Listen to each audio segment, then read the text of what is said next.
A kind nurse comforts a dying patient, not knowing he's a wealthy man who will leave her a fortune. Rain lashed against the tall windows of the hospital, turning the world beyond into a blur of gray.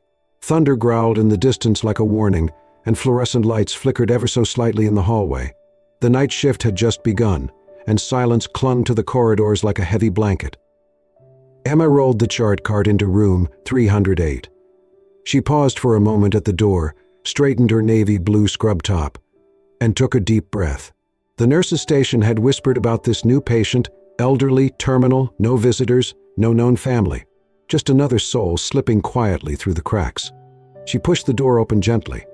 Inside, the room was dim. Only the light from the corridor cast a soft glow on the frail figure lying in the bed. He was a thin man with sunken cheeks, silver hair clinging to his damp forehead. Machines hummed steadily beside him. He looked like a shadow of someone who once stood tall. Emma stepped closer. "Good evening, Mr. Howard," she said softly, checking his IV. "I'm Emma.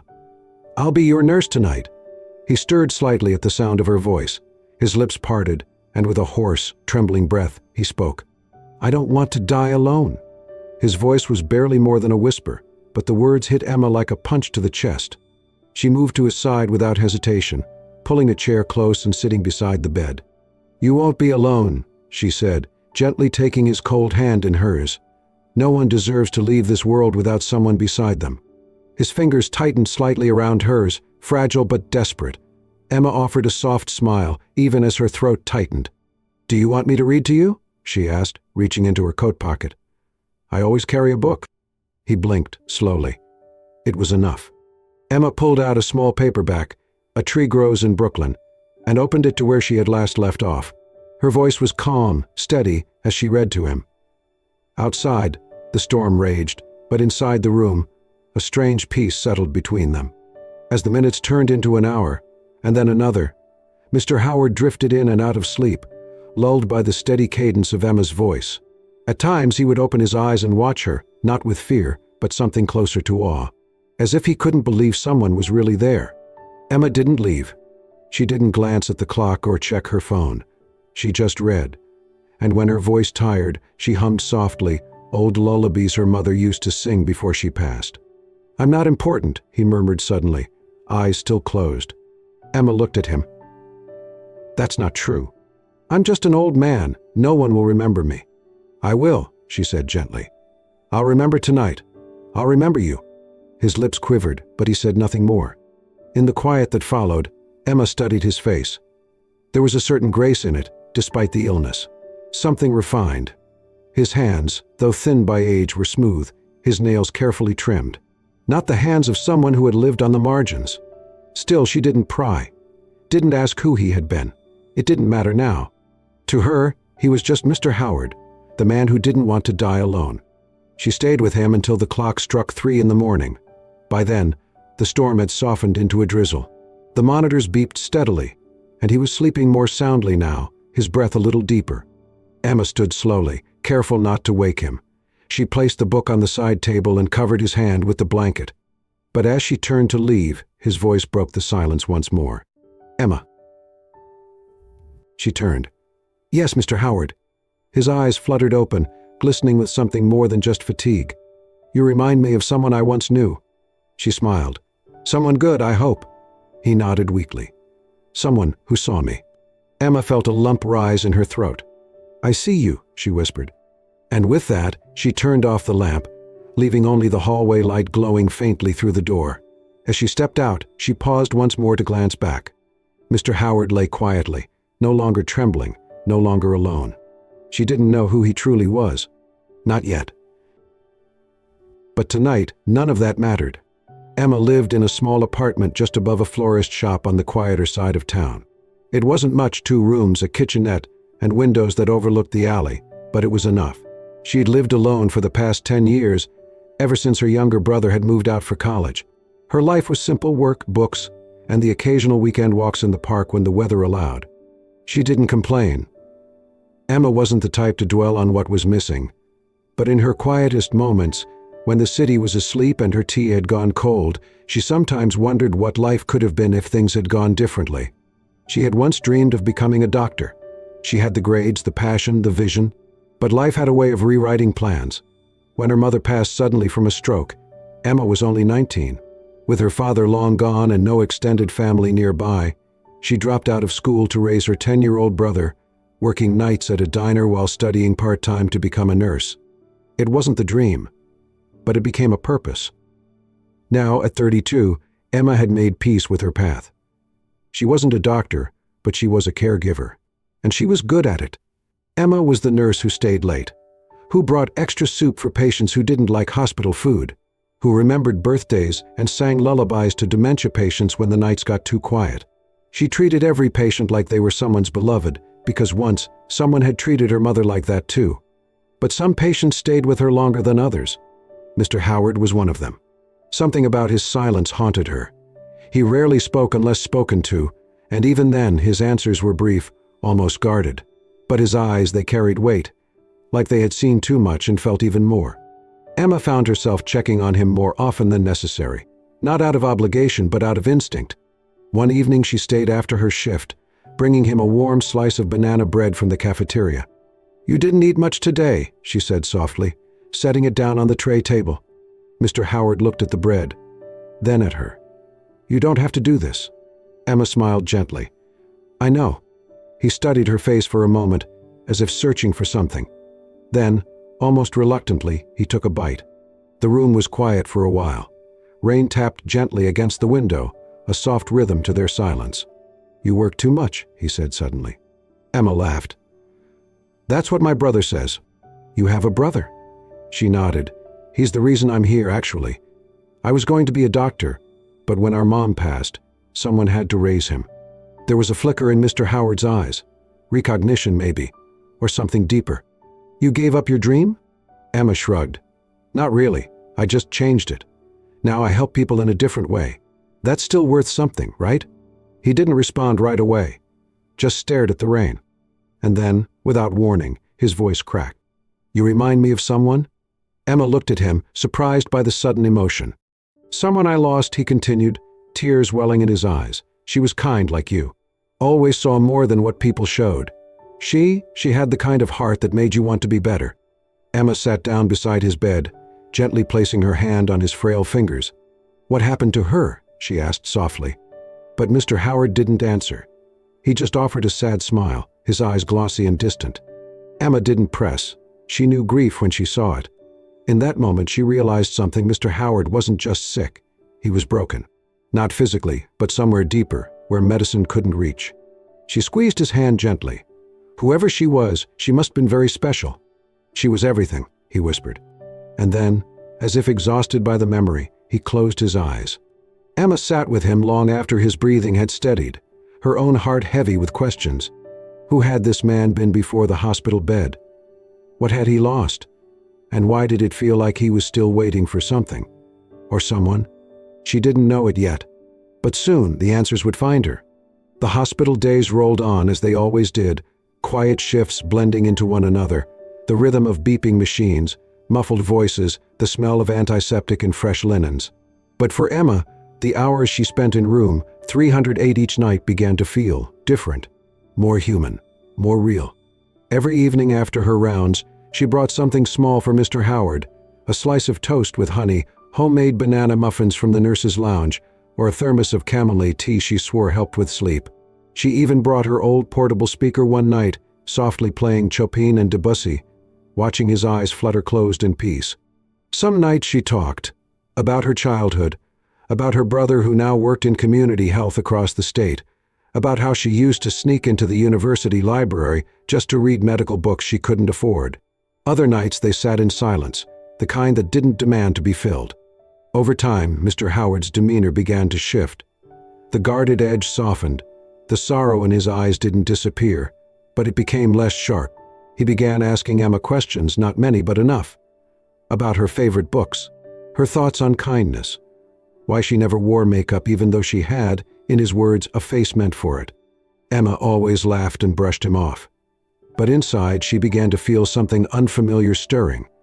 A quiet bond, fragile but deeply rooted in sincerity. One rainy night, as the world outside the hospital walls turned silver and blurred, Mr. Howard broke their usual pattern of quiet. "I wasn't always like this," he said suddenly, staring at the ceiling, weak, alone. Emma, seated beside him with a cup of tea, turned toward him gently. "I don't think you're weak." He gave a small smile, one corner of his mouth lifting. "You're kind to say that, but the truth is, I had everything once. Or thought I did." Emma said nothing, letting the moment open on its own. "There was a girl," he continued. "Her name was Claire. We met in college. She loved art and wind chimes and hated everything about business. She used to laugh at how obsessed I was with stocks and spreadsheets." He paused, his breath catching a little, as if saying her name was both a comfort and a wound. "I wanted to give her the world, but I got lost chasing it instead." Emma leaned forward. "What happened?" "I built an empire," he said bitterly, "and I lost her. She waited for me to slow down, to see her. But I didn't. Not until it was too late. She left. She didn't want money. She just wanted me to come home early and dance with her in the kitchen." He turned his face toward Emma then. His eyes shimmered, wet with memory. "She died 10 years ago. Cancer. I didn't even know until months after. She never called me. Never told me." Emma's throat tightened. She reached out, taking his hand. "I'm so sorry," she said softly. Mr. Howard stared at their joined hands for a long time before whispering, "You remind me of her. Not in how you look, but in the way you sit with people. In the way you see what others miss." Emma blinked back the sting in her eyes. She had no words, only presence. From that night on, their conversations deepened. He shared fragments of his past, not names, not fortunes, but memories that hinted at a life once filled with power and loneliness. She listened, not with curiosity for wealth or scandal, but with the compassion of someone who understood regret. One evening, as golden light poured into the room and a faint sonata played in the background, Mr. Howard looked over at her and asked, "If you had one wish for the future, what would it be?" Emma smiled, not needing to think. "I'd wish for enough," she said. "Enough to live simply. Enough to care for people the way they deserve. Enough to never turn someone away because I couldn't afford to help." Mr. Howard stared at her for a long time. "Not riches? Not recognition?" She shook her head. "No. Those things are loud, and they fade. I just want peace, and the ability to give it." A silence settled then, thick with something unsaid. In that moment, Emma didn't realize she had become something more than a nurse. She was no longer just the one who brought toast and turned pillows. She had become the final heartbeat of a man who once owned everything, and now, for the first time in years, had someone he didn't want to lose. And though she didn't know it yet, her quiet presence had already begun to change the course of his life, and what remained of it. Rain beat violently against the hospital windows, the storm outside warring with the quiet stillness of the late-night corridors. Emma had finished her shift an hour earlier, but realized she had left her stethoscope in Mr. Howard's room. She returned quickly, her sneakers squeaking against the polished floor as thunder cracked somewhere beyond the building. As she approached room 308, voices, sharp, angry, unfamiliar, sliced through the quiet. Emma paused, heart tightening.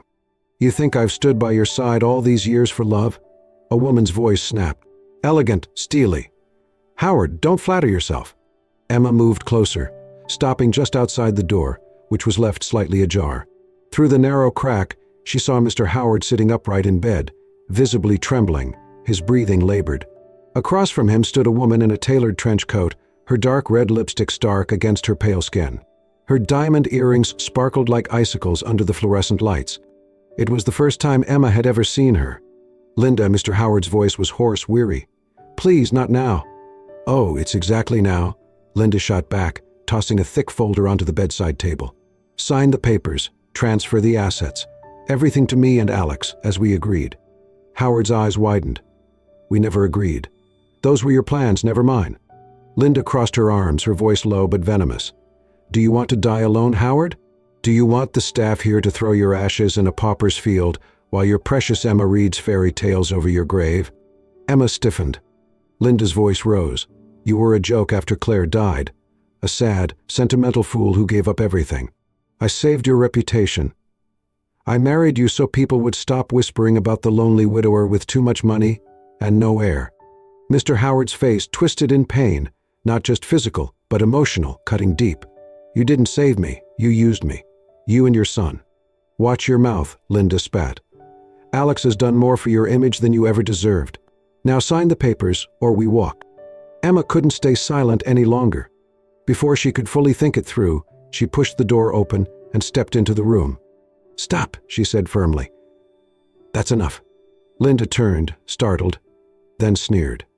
Well, the nurse, the saint." Her voice dripped sarcasm. "Come to wipe his tears, or take a piece of the will too." Emma ignored the insult and moved quickly to Mr. Howard's side, placing a steadying hand on his shoulder. "Are you okay?" she asked gently. His hand found hers, squeezing with surprising strength.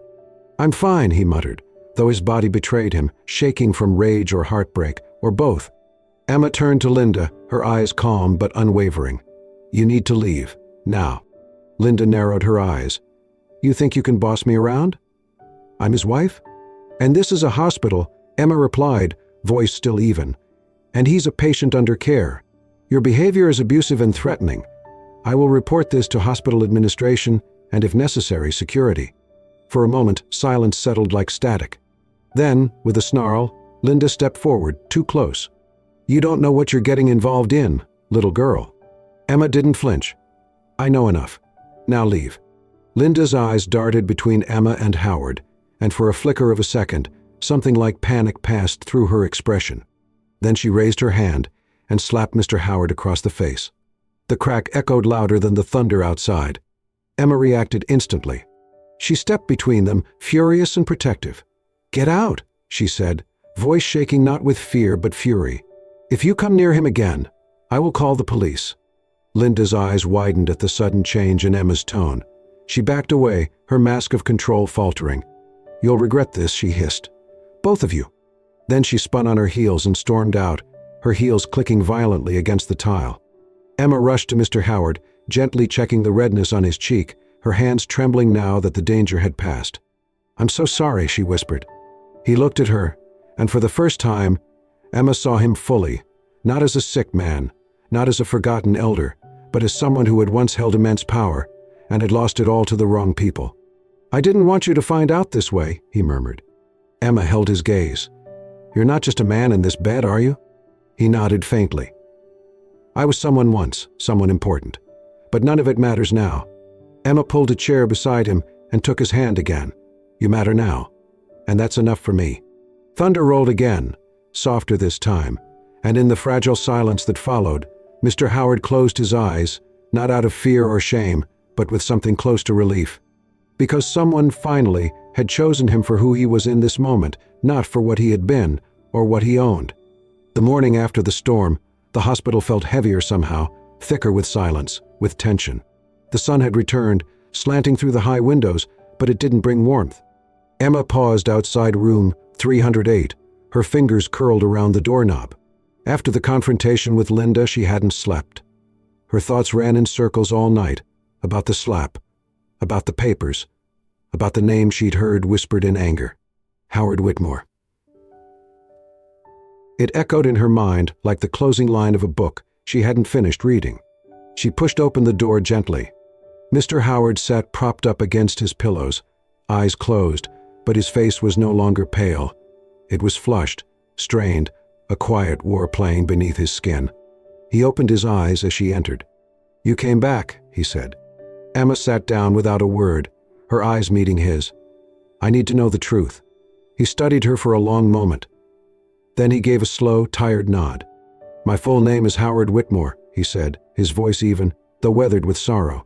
"I founded Whitmore Capital nearly 4 decades ago. We managed billions. Expanded globally. People said I had the Midas touch." Emma felt her chest tighten. Of course. She had heard the name, who hadn't? One of the few men who walked away from it all. "I remember," she whispered. "You vanished after your wife died. No one knew why." "She was my anchor," Howard said, his voice now softer. "Claire was everything good in me. I chased success while she built a life around the small, beautiful things. Sunlight in the kitchen, music on Sundays, laughter when I came home late. And I thought she'd always be there." He swallowed hard. "But cancer doesn't wait. And I was too proud, too busy. She left this world with me still in a board meeting." Emma's throat burned. She couldn't imagine that kind of regret. "I tried to go back after," Howard continued. to keep building, to stay distracted. But the numbers stopped meaning anything. The offices felt cold, so I walked away. Sold the company. Gave most of it to causes Claire believed in. Disappeared from everything, except my name. And Linda? Emma asked gently. I met her at a gala for one of the charities, he said. She was charming, strong, said the right things. I thought maybe I could start again. I was tired of being alone. He looked away. But she didn't love me. She tolerated me. Played the role when the world was watching. And when the world turned its eyes elsewhere, so did she. Her son was the same. A parasite in a nice suit. Emma blinked, tears slipping free despite her trying to hold them back. You had everything but no one real. Howard turned back to her, his eyes filled with something heavy but clear. Until now. She didn't speak. She couldn't. Instead, she reached for his hand and held it. I don't want anything from you, she whispered. I just want you to be seen, and to know that you're not alone. For a moment, neither spoke. The machines hummed beside them, soft and steady. Then Howard reached toward the nightstand and pulled out a small, unmarked envelope. He held it out to her with a hand that trembled not from weakness, but from finality. Take this, he said. It's my new will. I had it drafted months ago, when I first realized how far gone things were with Linda. I didn't know then who it would go to. I only knew I didn't want them to have it. Emma stared at the envelope, frozen. I can't, she began. You can, he said firmly. You must. Don't open it. Not yet. But if something happens to me, it's yours to present. It's been signed, witnessed, and registered. All it needs is someone I trust. Emma's voice cracked. Why me? Because you're the first person who's looked at me and seen more than what I've lost. Because you brought me toast and tea and music. Because you made me feel human again. Her hands shook as she took the envelope, pressing it to her chest. I'll keep it safe, she said softly. But I hope I never have to open it. Howard smiled. Not a businessman's smirk, not the guarded grin of a man used to being disappointed. But something warm, something real. Ah, you already gave me more than money ever did, he said. Emma stayed with him the rest of the day. And when she left that night, the envelope was tucked deep in her coat pocket, next to her heart. She didn't know what it contained, but she knew she would protect it, just like she'd protect the man who had placed his last bit of faith in her. The peace after Emma's promise didn't last long. Just 3 days later, Linda and her son Alex stormed back into the hospital, unannounced, uninvited, and unwelcome. Dressed in sleek black coats and designer sunglasses, they moved through the lobby like they owned it. Emma saw them from the nurse's station and instantly knew they had found out about the new will. They didn't confront Mr. Howard right away. Instead, they tried manipulating staff. Emma overheard them speaking with Carly, another nurse, feeding her lines about missing paperwork and family matters. Emma intervened quickly, pulling Carly aside. They're lying, she warned. Don't give them anything. That night, Emma scanned the will and sent it to Mr. Howard's private attorney. She also made a notarized copy and locked it in her locker under a false name. Still, she couldn't sleep. The next day, a man in a gray suit appeared, claiming to be a legal advisor. He demanded access to Howard's files, trying to intimidate the front desk. Emma stepped in firmly. You're not authorized. Please leave. He did, but Linda returned. Alone this time. She found Emma in the hallway, walking toward Mr. Howard's room. Funny what a nurse will do for a fortune, Linda hissed. I'm not after his money, Emma said. No, Linda sneered, stepping closer. Just his trust, his signature. Emma stayed calm. He's not a prize. Then suddenly Linda lunged, grabbing at Emma's coat. Emma backed away, but Linda shoved her hard against the wall, clawing for the envelope. Emma fell, clutching it tight to her chest. Hey, what's going on? Carly's voice rang out. A security guard followed close behind. Step back, ma'am, the guard ordered. Now. Linda straightened her coat and scoffed. She tripped. But Emma, still on the floor, said loud and clear, she assaulted me, and tried to steal legal documents from a dying man. Police arrived within minutes. Emma handed over the scanned will, email records, and recorded threats. The hospital launched an immediate investigation. Soon after, Mr. Howard's attorney provided more. Bank records, real estate files, proof of financial abuse by Linda and Alex that stretched far beyond Howard alone. They had conned other elderly victims, laundered money, and falsified signatures. It all came crashing down. Linda was arrested on the spot. Alex was picked up later that night. Emma didn't celebrate. She only felt a quiet ache. Later, she returned to Mr. Howard's room.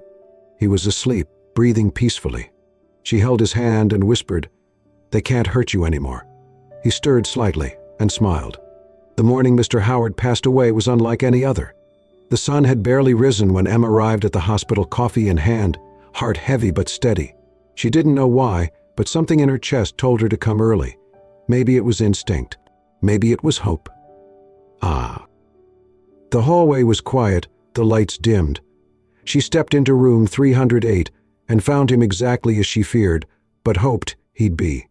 Peaceful. He lay still, his head turned slightly toward the window, where a soft beam of golden light touched his cheek. One hand rested on his chest.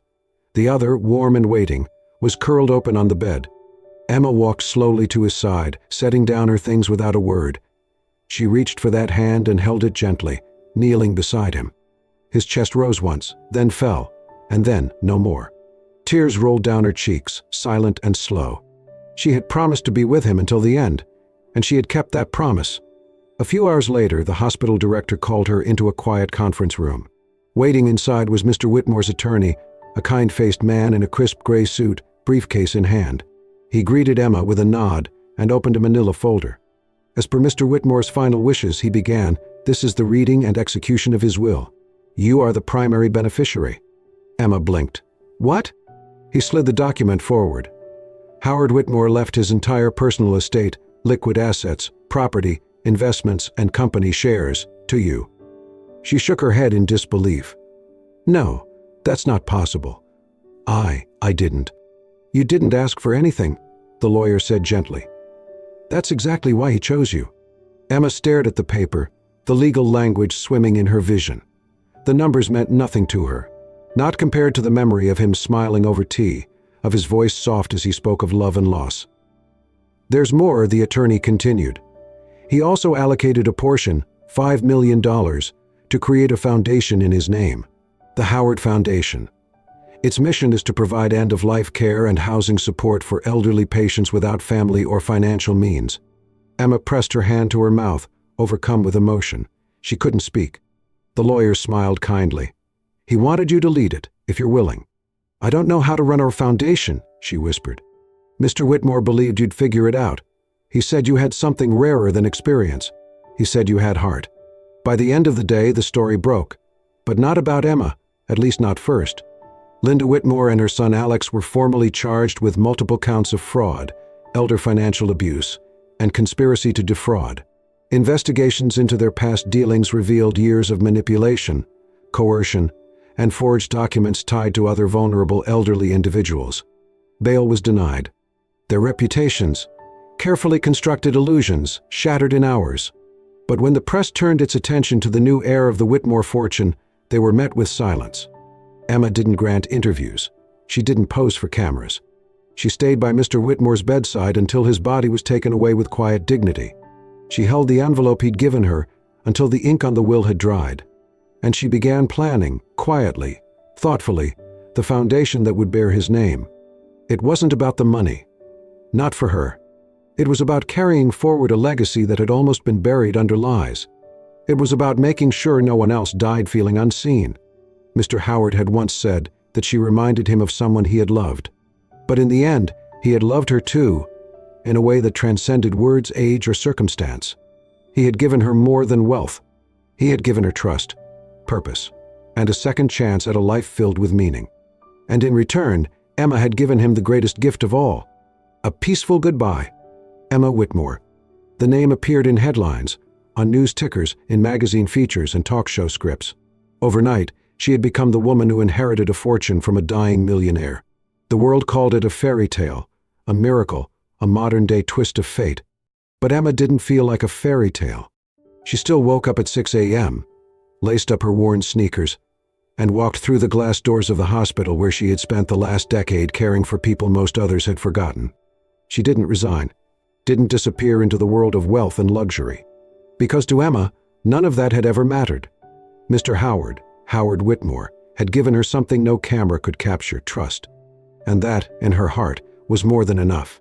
The Howard Foundation officially opened its doors 6 months after his passing. Not in a skyscraper or behind frosted glass windows, but in a modest brick building just 5 blocks from the hospital. Its mission was simple: to offer free end-of-life care for elderly patients without family, support, or financial means. A warm bed. A nurse who listened. Music in the evenings. Books by the window. Dignity, when it mattered most. Emma worked there every afternoon after her hospital shifts. She didn't wear heels or suits, just her scrubs, her name badge, and the soft, steady compassion that had once comforted a dying man in room 308. She decorated the rooms herself with wildflowers. She kept a kettle of chamomile tea always ready. She played Chopin softly in the background, just like he liked.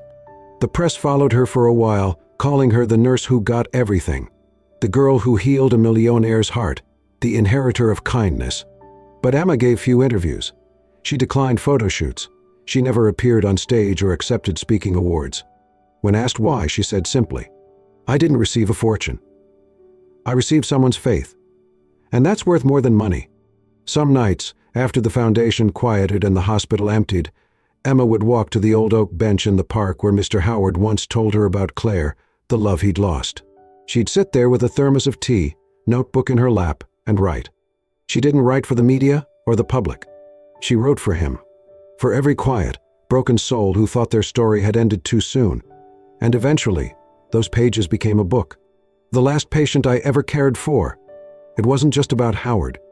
It was about every hand she'd held, every goodbye she'd whispered, every soft moment that proved death could be met with gentleness, not fear. The book became a quiet bestseller, not because it was glamorous, but because it was honest. It spoke of the kind of love that didn't look like romance, the kind of wealth that didn't come from numbers, the kind of legacy that lived in kindness. In the final chapter, she wrote, "He gave me a key to a door I didn't even know existed, not just to his world, but to a version of myself that believed one small act of compassion could change the course of someone's life. And I was right." Years passed. The foundation grew. More patients came through its doors, men and women with no names on their emergency contacts, no visitors on the holidays. But here they were known, celebrated, loved. And on the walls of each room hung a small, framed quote from Emma's book. "You are not forgotten. You never were." One evening, as twilight spilled across the sky in pink and gold, Emma stood by the window of her modest office. She sipped her tea and looked down at a new intake form, a woman in her 90s with no family, no income, and a note that simply read, "Was once a nurse. Loves poetry." Emma smiled. She would visit her room personally. She would bring her a book and ask what kind of poems she liked best. Because that's what Howard had taught her, that to make someone feel seen, truly seen, was the greatest gift one could give. At the end of her book, just before the acknowledgments, Emma included a single paragraph. It wasn't meant for publicity or applause. It was for those who needed it most. "I was once just an unknown nurse, but a dying man gave me something far greater than money. He gave me the belief that being kind, quietly and without agenda, is enough to make a life worth remembering. And in that, I found my greatest truth, that to live gently, to love without demand, and to show up for someone who feels alone, is how we leave the most enduring legacy of all." And so, from a quiet hospital room to a life forever changed, Emma's story reminds us of something simple and eternal. That kindness, freely given, can echo louder than wealth. That being there, truly there, for someone at their most vulnerable, can change everything. And that sometimes the greatest inheritance isn't gold or property. It's the trust of a heart that's been seen, heard, and loved. If this story touched your heart, inspired you, or reminded you of the power of compassion, don't forget to like, share, and subscribe to Soul-Stirring Stories. Here we bring you true tales and heartfelt fiction that remind us all what really matters. Because sometimes one story is all it takes to stir a soul. Thank you for watching. We'll see you in the next story, where love always finds a way.